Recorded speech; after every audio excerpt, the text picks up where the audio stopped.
Celui qui ne connaît pas l'histoire est condamné à la revivre.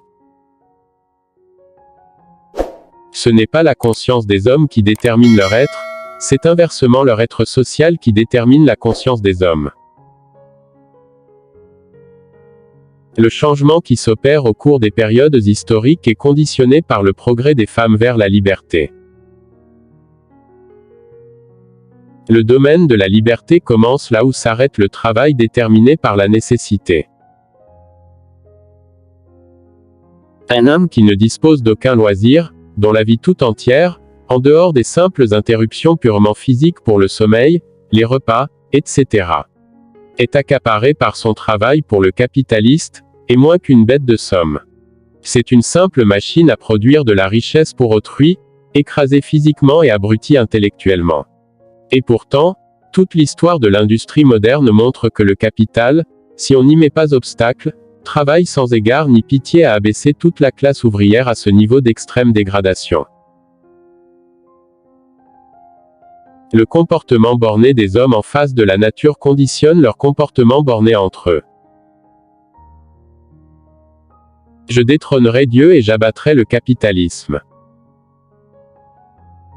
La religion est l'opium du peuple.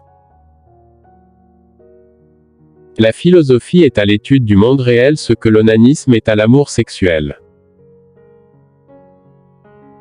L'histoire ne fait rien, c'est l'homme, réel et vivant, qui fait tout. Dans la famille, l'homme est le bourgeois, la femme joue le rôle du prolétariat. L'histoire de toute société jusqu'à nos jours n'a été que l'histoire de lutte de classe. Une idée devient une force lorsqu'elle s'empare des masses. La religion est le soupir de la créature opprimée, l'âme d'un monde sans cœur, comme elle est l'esprit des conditions sociales d'où l'esprit est exclu. Elle est l'opium du peuple. Ce n'est pas la conscience qui détermine la vie mais la vie qui détermine la conscience. C'est dans la pratique qu'il faut que l'homme prouve la vérité. L'abolition de la religion en tant que bonheur illusoire du peuple, c'est l'exigence de son bonheur véritable. Toute classe qui aspire à la domination doit conquérir d'abord le pouvoir politique, pour représenter à son tour son intérêt propre comme étant l'intérêt général. Dehors, les derniers mots sont pour les imbéciles qui n'ont rien dit de leur vivant. De chacun selon ses capacités, à chacun selon ses besoins. Le domaine de la liberté commence là où cesse le travail. Il n'y a qu'une seule façon de tuer le capitalisme, des impôts et toujours plus d'impôts. Les prolétaires n'ont rien à perdre que leur chaîne. Ils ont un monde à gagner. Prolétaires de tous les pays, unissez-vous.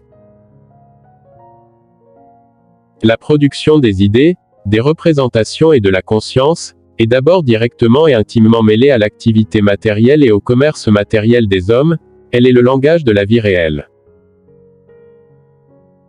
L'état politique est vis-à-vis de la société civile dans un rapport aussi spiritualiste que le ciel par rapport à la terre. Les idées ne sont rien d'autre que les choses matérielles transposées et traduites dans la tête des hommes. Une araignée fait des opérations qui ressemblent à celles du tisserand, et l'abeille confond par la structure de ses cellules de cire l'habileté de plus d'un architecte. Mais ce qui distingue dès l'abord le plus mauvais architecte de l'abeille la plus experte, c'est qu'il a construit la cellule dans sa tête avant de la construire dans la ruche.